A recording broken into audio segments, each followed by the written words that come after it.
Bismillahirrahmanirrahim. Assalamualaikum warahmatullahi wabarakatuh. Asyhadu an la ilaha illallah, asyhadu anna Muhammad Rasulullah. Allahumma sholli ala sayyidina Muhammad wa ala ali sayyidina Muhammad kama sholaita ala sayyidina Ibrahim wa ala ali sayyidina Ibrahim fil alamina innaka Hamidum Majid.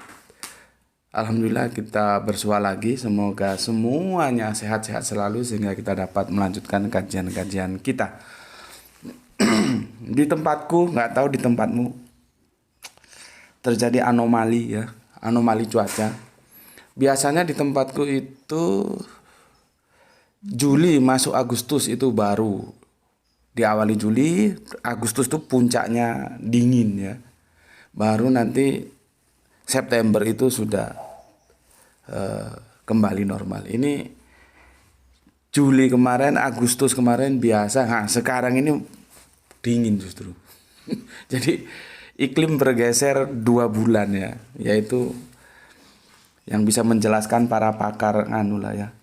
Pakar apa namanya itu yang studinya di bidang tentang cuaca ya.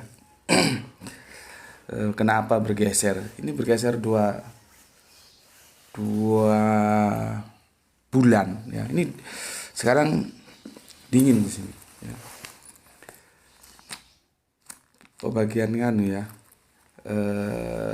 ramalan dan cuaca dulu. Kalau zaman aku masih kecil dulu di TVRI, TV-nya hitam putih itu ada tajuk ramalan cuaca gitu. Jadi cuaca itu diramal. Sekarang nggak ada ya, itu nostalgia TV hitam putih. Dan satu-satunya TV saat itu ya TVRI itu. Oke, ngobrol-ngobrol pagi kita kali ini akan aku kasih tajuk mencari rupa Yesus ya. Ini ngobrol santai aja ya. Tapi meskipun santai, aku nggak bisa kalau nggak ngutip ayat gitu. Maka aku itu bukis ya. Selalu pernyataan itu harus disandarkan kepada ayat. Karena kita bicara agama sih ya, bukan bicara masalah hukum sosial misalnya. Gitu. Oke, minum dulu. Kalau aku lihat komentarku di box itu ya, banyak peur-peur ternyata PKB juga ya, penggemar kopi berat. Sama dengan aku.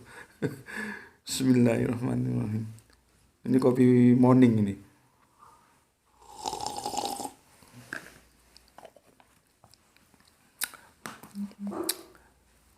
Katanya teman-teman sih,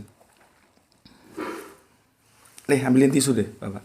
Dari kopi kita bisa belajar nikmatnya pahit katanya. Dari kopi kita bisa belajar nikmatnya pahit. Ini masih aku perlukan, jadi aku tidak hapus ya. Aku masih punya hutang pada kalian semua. Sabat yang hilang kan sudah. Nanti berikutnya ini ahad yang hilang ya. Dan semuanya itu terkoneksi dengan minggu ya, dengan minggu. Kalau kemarin kan sudah, makanya ini belum aku hapus, masih perlu aku gunakan ini sebagai data untuk melanjutkan. Insya Allah kalau tidak ada kesibukan nanti malam Mbak Daisa kita unggah lah ya. Ahad yang hilang ya. Jadi hari ini kita usahakan dua kajian. Untuk sementara ini kita ya sambil minum kopi lah, santai-santai aja. Makin aku pakai ini ya. Karena kalau ini aku hapus nanti aku kehilangan data nulis lagi. Ini lepas di sini. Oke. Mencari rupa Yesus. Mencari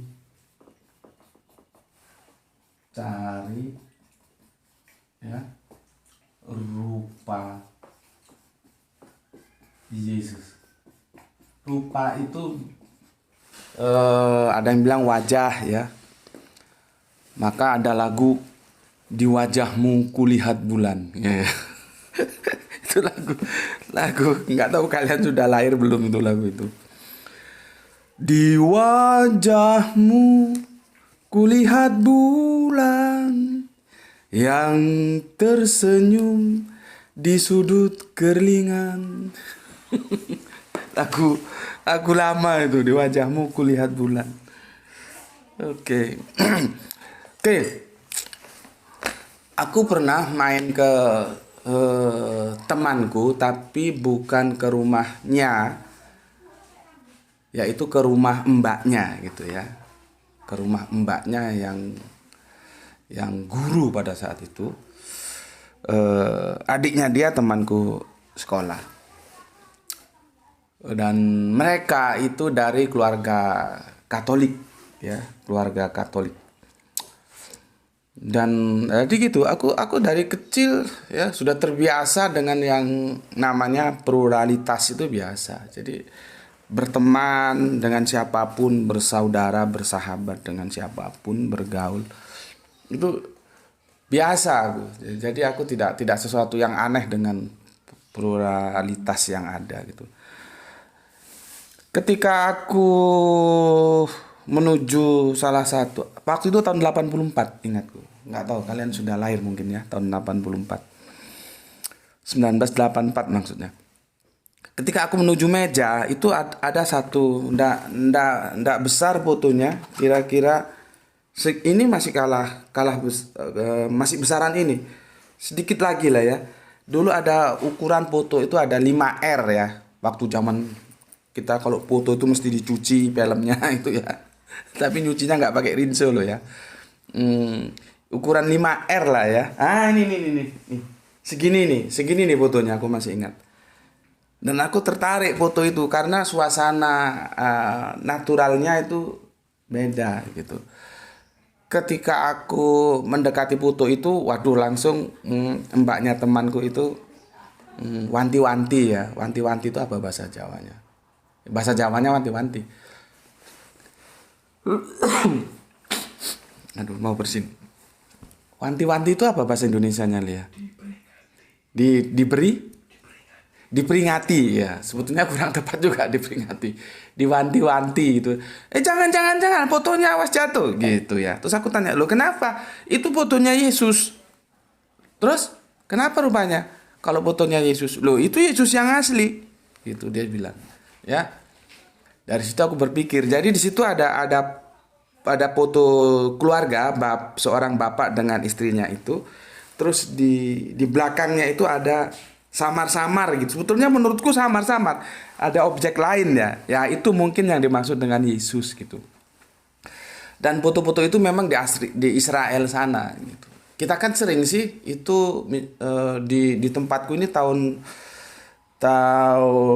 ya memasuki 90-an lah ya. Kan pernah terjadi itu anak mahasiswa atau gimana gitu, foto-foto gitu ya. Foto-foto yang difoto ya temannya, tapi ketika foto itu dicuci, dulu kan foto itu dicuci dulu filmnya ya, tidak seperti sekarang teknologi sudah canggih ya. Sudah canggih ya. Dan ini teman-teman supaya tahu, kalau ada yang tanya apa sih yang disumbangsihkan oleh pemikir-pemikir Islam dalam dunia sains dan teknologi itu, maka untuk mereka yang bertanya, teman-teman Islam harus bisa menjelaskan bahwa optik itu yang menemukan itu adalah pemikir-pemikir Islam. Kemudian dibawa ke barat, diganti namanya, diganti judulnya. Tapi aslinya optik itu yang menemukan adalah pemikir-pemikir Islam. Nah, tanpa sumbangsih dari pemikir Islam, kita tidak bisa seperti sekarang ini mau foto, mau selfie, mau video ya. Jadi optik itu cikal bakalnya itu pemikir Islam yang menemukan gitu ya. Ya kadang-kadang literasinya tentang sejarah kurang sih ya. Jadi nggak bisa menjelaskan ya ketika ada yang bertanya, dan yang bertanya pun kadang-kadang bukan yang bertanya tapi mau menyerang. Oke. Setelah dicuci itu di belakang tuh ada objek lain ya. Ada objek lain sama seperti yang fotonya yang di rumahnya mbak temanku itu. Ketika dipoto ada objek lain, katanya Yesus. Nah, ini Yesus asli gitu. Terus kalau teman-teman Katolik itu kan gemar memajang ya foto Yesus gitu ya. Terus aku dalam hati bertanya, lah kalau ini yang asli berarti yang dipajang itu Yesus asli atau bukan gitu. Ya kan diklaim sama mbaknya temanku ya. Dia bilang, "Jangan, hati-hati, awas jangan jatuh," gitu. itu foto Yesus yang asli, dia bilang gitu. Aku langsung bertanya, tapi aku ya dalam hati aja. Berarti yang dipajang-pajang itu bukan foto Yesus dong, ya, bukan foto Yesus gitu. Terus aku pernah diskusi dengan teman kos ya, teman kos. Kebetulan kami kos di tempat yang sama dan dia mahasiswa I3, Institut Injili Indonesia dari Indonesia Timur sana.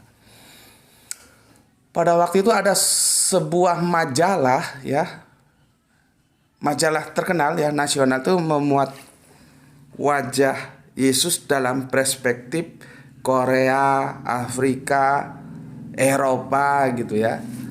Terus aku sempat duduk gitu, kami duduk bareng santai gitu, kami ngobrol dan aku bertanya, terus menurut kamu, maksudku temanku yang sekolah di Institut Injili Indonesia itu, apakah tidak masalah hal-hal seperti ini gitu? Tidak masalah. Jadi Yesus itu digambarkan menurut perspektif mereka masing-masing. Yang Korea ya Korea, yang Afrika ya Negro tentunya gitu, yang Eropa ya seperti bule-bule itu gitu. Terus aku bilang visualisasi itu memang boleh-boleh saja sih, sah-sah saja sih. Tetapi yang jadi masalah ketika yang divisualisasikan itu objek nyatanya pernah ada. Dan literasi historis mengatakan objeknya itu adalah sosok yang pernah hidup ya dan menempati suatu daerah, suatu kawasan ya. Dan dia dari ras tertentu, terus divisualisasikan menyimpang dari apa yang pernah ada, itu kan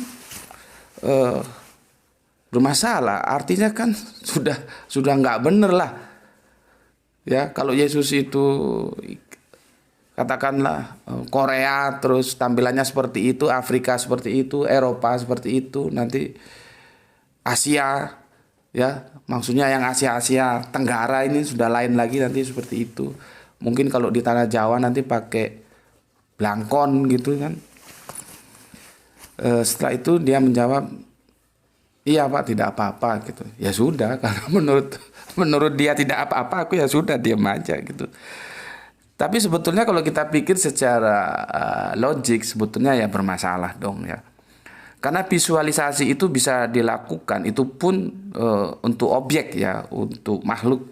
Ketika makhluk itu ada dalam imajinasi kita, artinya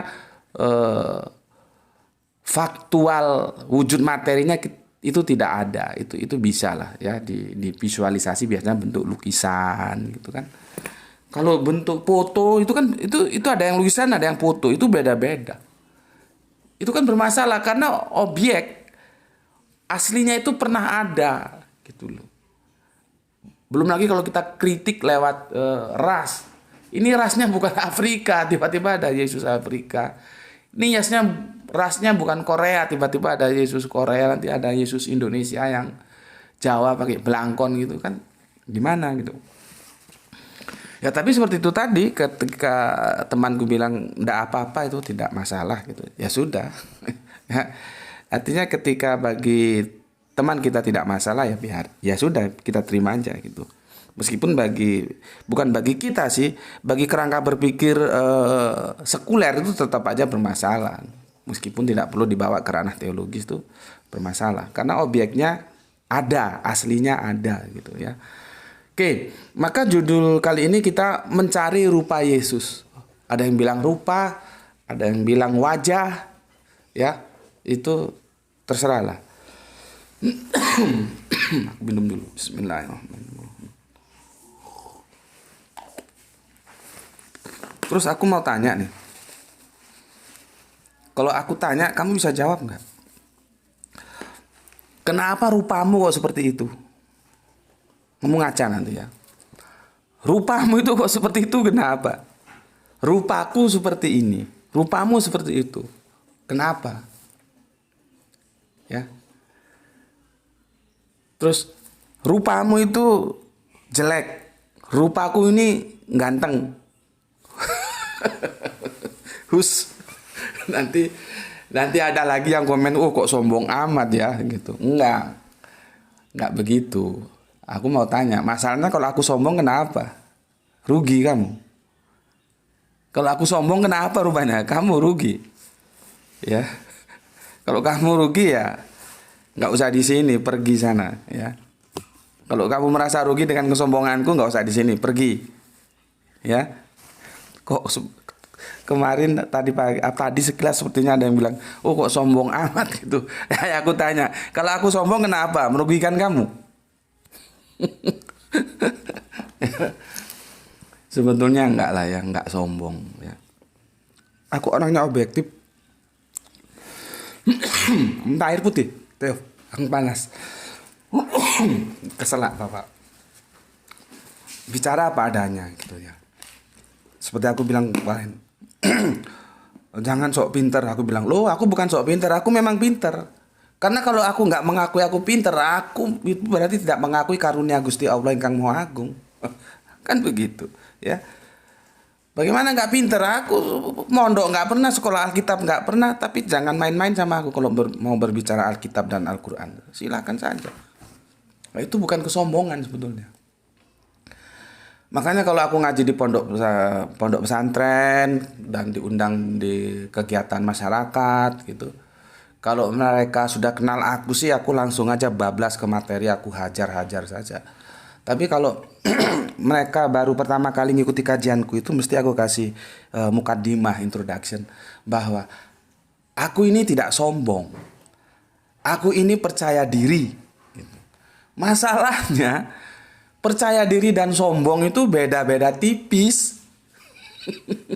Gitu ya, beda-beda tipis. Ya sudahlah, biarlah, hanya aku yang tahu, karena itu masalah hati. Apakah aku sombong atau tidak, kan itu nanti urusanku sama Allahku, bukan urusanmu gitu. Yang penting dengar kajianku, kalau itu sesuai dengan Al-Quran dan Al-Hadis kamu ambil, kalau tidak kamu tolak. Kamu boleh setuju, kamu boleh menolak, tidak setuju, gitu aja. Jadi masalah sombong tidak sombong itu nggak usah buang-buang waktu kamu masalahkan seperti itu gitu ya. Jadi terus masalahnya bagaimana supaya kita bisa percaya diri? Ya kembali ke belajar gitu ya. Seperti tadi aku bilang, sombong dan percaya diri itu beda-beda tipis, hanya orangnya yang tahu. Tapi jangan lupa bahwa kita itu diperbolehkan untuk sombong, tinggal lihat kasuistisnya seperti apa. Bahwa sombong itu bisa menjadi sodako juga. Lihat konteksnya. Makanya kalau mau komen itu, taruhlah aku sombong ya. Taruhlah aku sombong, tapi enggak lah, aku percaya diri bukan sombong. Tapi taruhlah ya, apa yang didakwakan itu benar. Taruhlah aku sombong. Cuma lihat konteksnya. Aku sombong kepada siapa? Karena ada sombong yang diperbolehkan dalam agama Islam gitu loh. Ya. Ya belajarlah kalian supaya ngerti. Ya. Belajar. Oke. Sekarang aku balik deh supaya aku nggak dibilang sombong. Kenapa rupaku ini jelek, kamu yang ganteng? Ah, gitu guys. Aku balik gitu. Aku minum dulu. Bismillahirrahmanirrahim. Aku balik aja dah, nggak apa-apa. Kenapa rupamu atau mukamu seperti itu? Kenapa mukaku seperti ini? Kenapa rupamu itu ganteng? Kenapa rupaku jelek? Nah, sudah gitu aja. Supaya nanti aku dikira sombong lagi gitu ya. Kenapa coba? Bisa nggak kamu jawab? Sekarang aku tanya, kenapa rupamu itu seperti itu? Kenapa? Mungkin kamu akan jawab bla bla bla bla bla bla bla bla dengan segala argumentasi begini. Ya jawaban itu bisa mungkin saja benar, tapi mungkin saja salah. Karena itu pemikiran. Pemikiran itu begitu. Probability antara benar dan salah itu terbuka peluangnya. Maka supaya tidak salah dan pasti benar, kita larinya ke firman, ke kitab suci gitu ya. Nah, sekarang kita mau coba mengkaji ayat-ayat dalam kitab suci supaya kita bisa mencari rupa Yesus itu seperti apa sih rupa Yesus itu ya.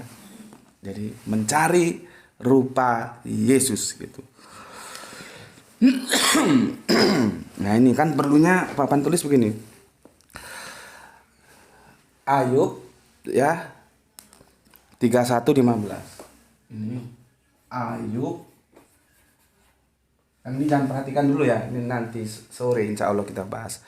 Ayub 31:15. Ya. Bukankah ia yang membuat aku dalam kandungan, membuat orang itu juga?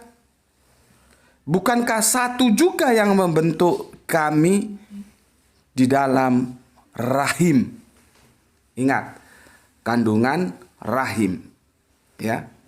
Kandungan rahim. Biasanya disebut kandungan, biasanya disebut rahim. Dan kemarin aku sudah bilang ketika aku menjelaskan tentang jin, jin itu tidak serta-merta bisa terus diartikan makhluk gaib yang itu diciptakan dari api yang panas. Tidak harus begitu karena dia mengalami polisemi ya. Aku kemarin sudah jelaskan tentang jin dan tasrifnya, pemecahan katanya itu bisa menjadi jannah, terlindung ya, tertutupi, tidak nampak karena taman itu, pohon-pohon itu rantingnya itu menutup dari sinar matahari, tidak bisa masuk ya. Maka jannah itu di situ maksudnya. Terus yang berhubungan dengan rahim itu janin ya. Jadi janin itu di dalam rahim. Janin itu artinya ya tersembunyi itu. Makanya ketika di surat Al-Jin itu aku menerjemahkan tuh ahli kitab yang kenapa dia disebut tersembunyi ya, disebut jin itu karena tersembunyi, jangan sampai gerakannya diketahui oleh kafir-kafir pagan itu gitu ya. Dan itu sudah kita kupas tuntas. Ada yang setuju monggo, nggak setuju ya nggak apa-apa, nggak merugikan aku. Yang penting aku membagikan apa yang aku tahu supaya kalian lebih memahami Al-Quran secara benar ya. Dan terima kasih untuk komentator dari Malaysia ya. Ternyata Malaysia juga mengikuti kajian kita dan dia setuju ya. Karena kacau kalau di setiap kata yang polisemi dimaknai hanya monosemi ya. Berikutnya sebelum aku lupa, ayo kita doakan semua yang mendukung channel ini ya, berupa infak dakwah, berupa anti skip ya. Tolong jangan diunduh ya, jangan di-download ini ya. Kalau bagikan silakan, bagikan ke Facebook, bagikan ke WA silakan, selama itu yang dibagikan linknya ya. Tapi tolong jangan diunduh dulu supaya channel ini bisa mengikuti channel-channel yang lain meskipun itu sulit ya, karena segmentasinya beda. Memang di sini kan akademis, bukan sensasi ya. Kadang-kadang orang tidak memperhitungkan antara sensasi dan prestasi ya. Ayo kita doakan semuanya yang mengambil bagian dalam upaya mendukung channel ini sehingga tetap bisa bernapas. Semoga Allah berikan kesehatan dan rezeki yang barokah. Amin amin ya robbal alamin. Oke.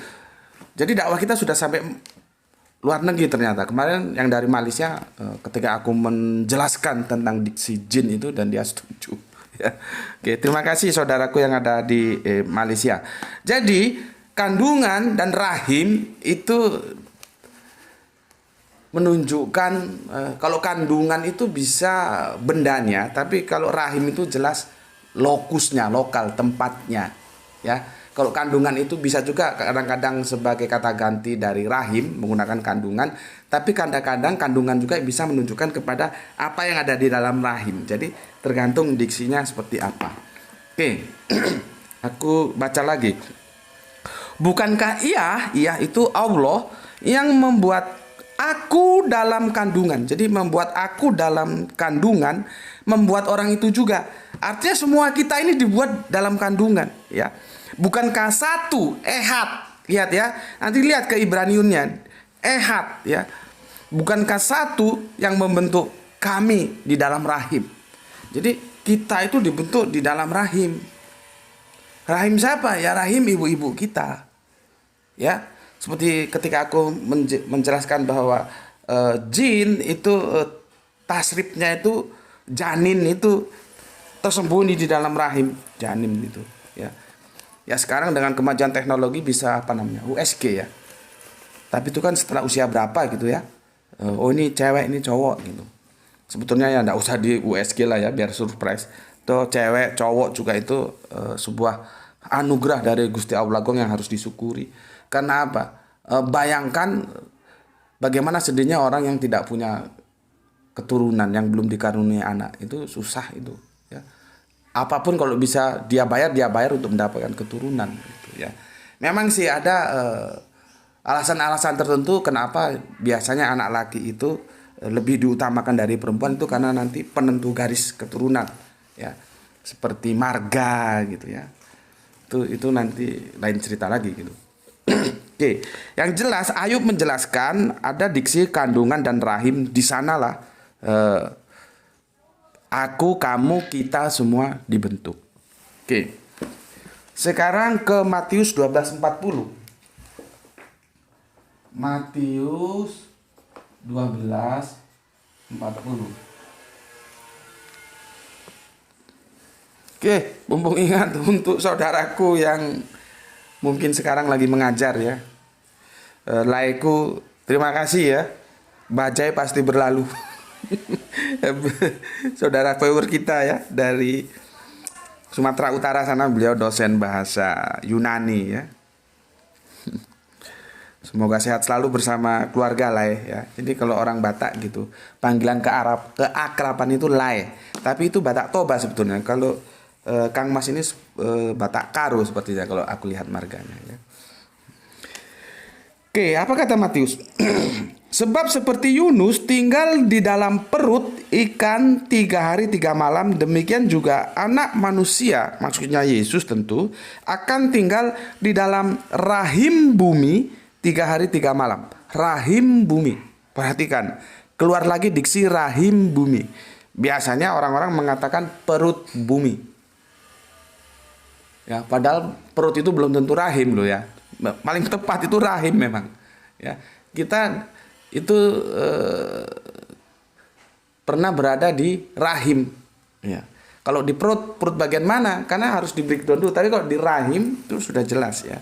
Rahim itu tempatnya janin ya, cikal bakal kehidupan. Kalau perut kan masih banyak bagian-bagiannya.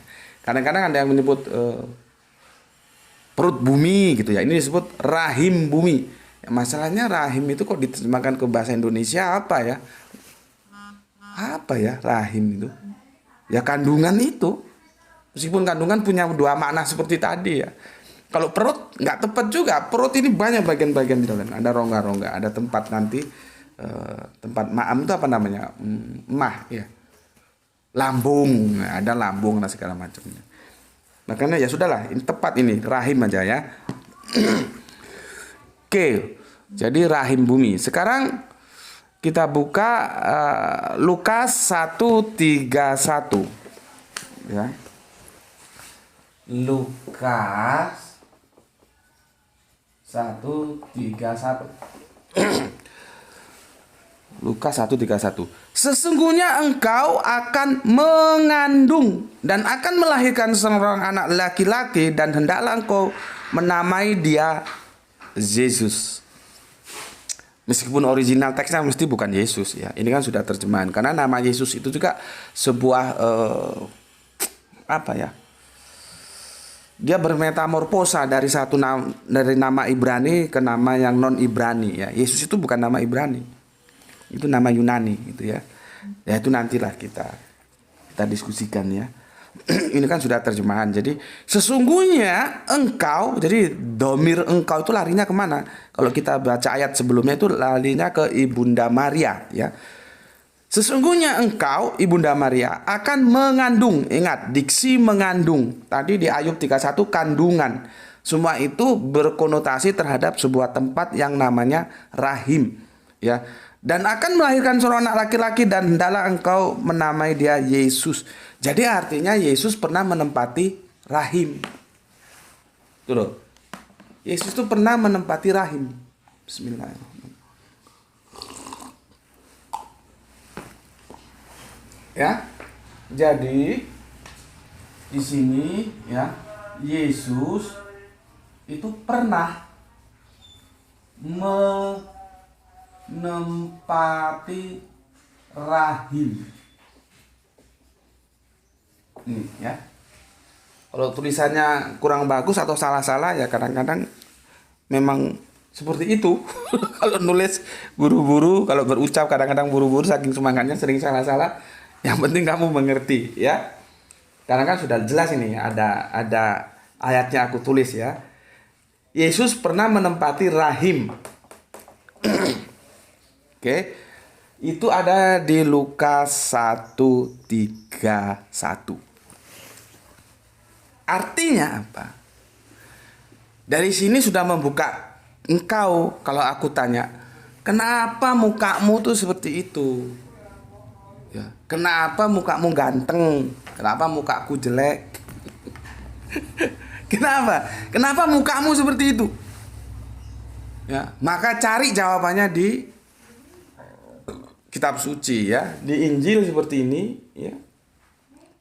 Ini Injil, ini kitab Ayub, perjanjian lama ya, perjanjian baru, perjanjian terakhir. Maka jawabmu ketika ditanya, kenapa sih mukamu seperti itu? Itu kamu akan merujuk di perjanjian terakhir ya. Itu di surat Ali Imran ya. Aku kasih batas warna. Bentar.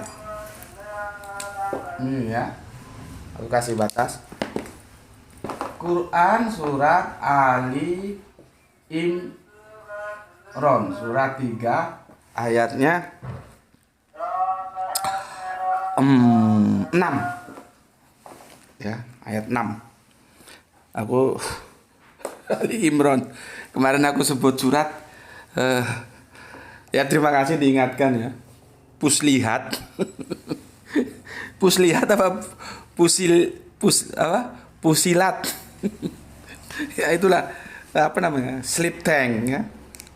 Kadang-kadang tanpa disadari asik aja ngomong, lidahnya terselip salah ngomong ya. Ya, terima kasih atas masukannya dan sepertinya akan sering kalian temui seperti itu ya. Jadi ya begitu adanya. Oke.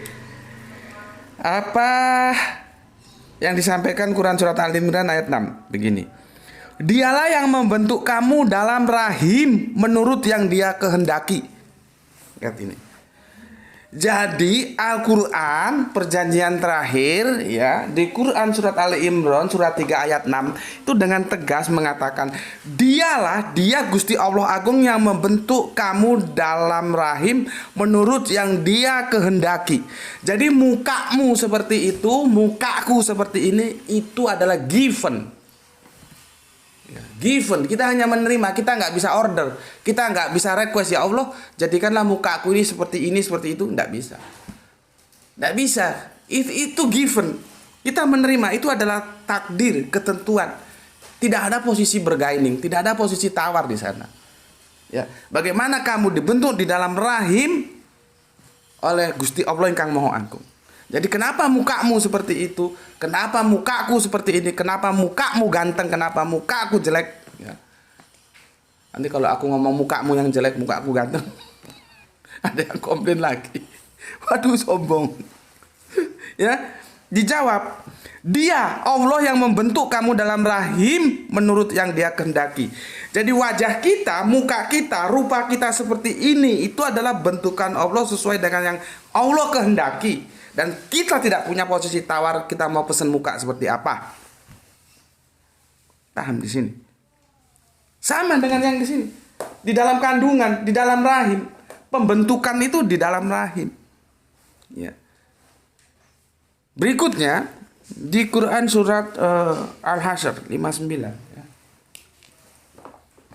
Quran surat Al-Hasyr. Sorry kalau arobiumnya enggak, makhrotnya tidak seperti yang kamu harapkan ya. Ya adanya begini, Al-Hasyr. Ya. Surat 59 ayatnya 24. Ya. Ayatnya 24. Dialah Allah yang menciptakan, yang mengadakan, yang membentuk rupa, Dia memiliki nama-nama yang indah, apa yang di langit dan di bumi bertasbih kepadanya, dan Dialah yang maha perkasa dan maha bijaksana. Jadi yang membentuk rupa kita itu Allah di dalam rahim, dan dibentuk sesuai dengan kehendak Allah, bukan kehendak kita. Kita given aja, terima jadi wes. Nggak ada posisi tawar, nggak ada. Mukamu mau seperti apa, mau hidungnya mancung atau pesek, mau matanya jeli atau belok, itu nggak ada posisi tawar. Ya sudah, kita terima seperti ini. Kebetulan kamu ganteng, ya sudah. Kamu ganteng, kebetulan aku jelek, ya sudah. Adanya begitu.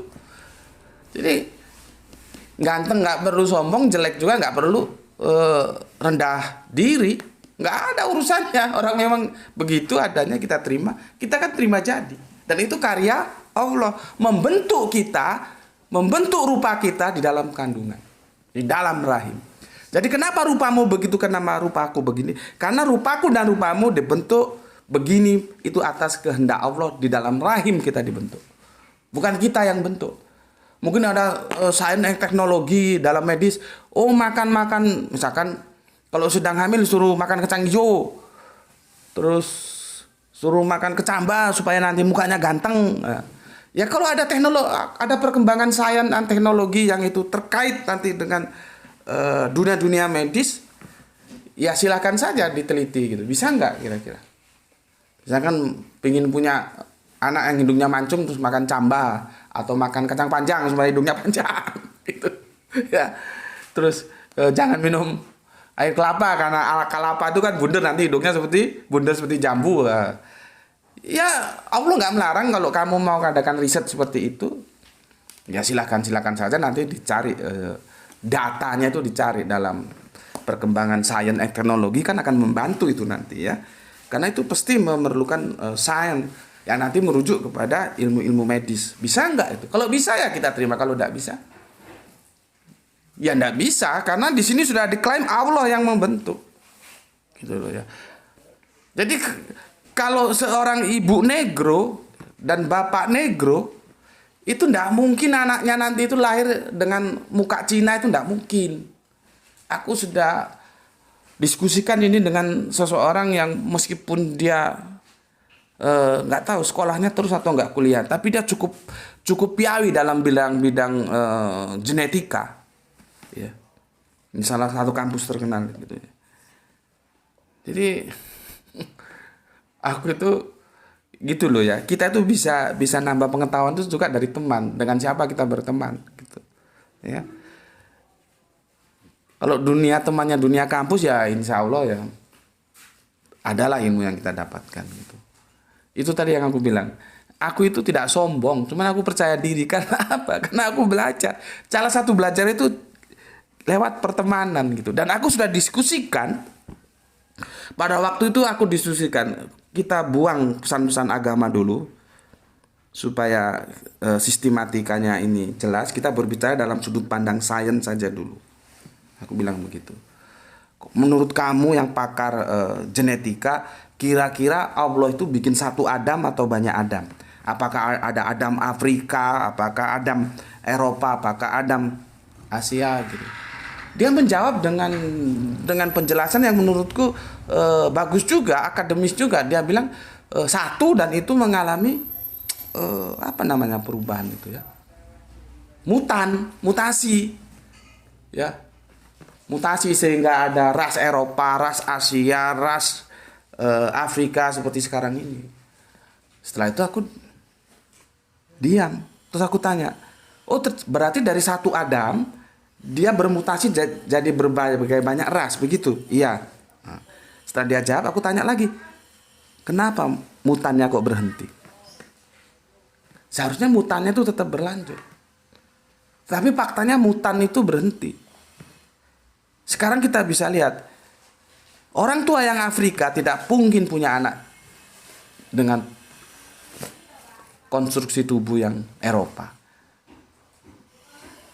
Orang tuanya Eropa tidak mungkin nanti akan punya anak dilahirkan brojol gitu, bersalin terus hitam manis seperti Afrika, itu tidak mungkin.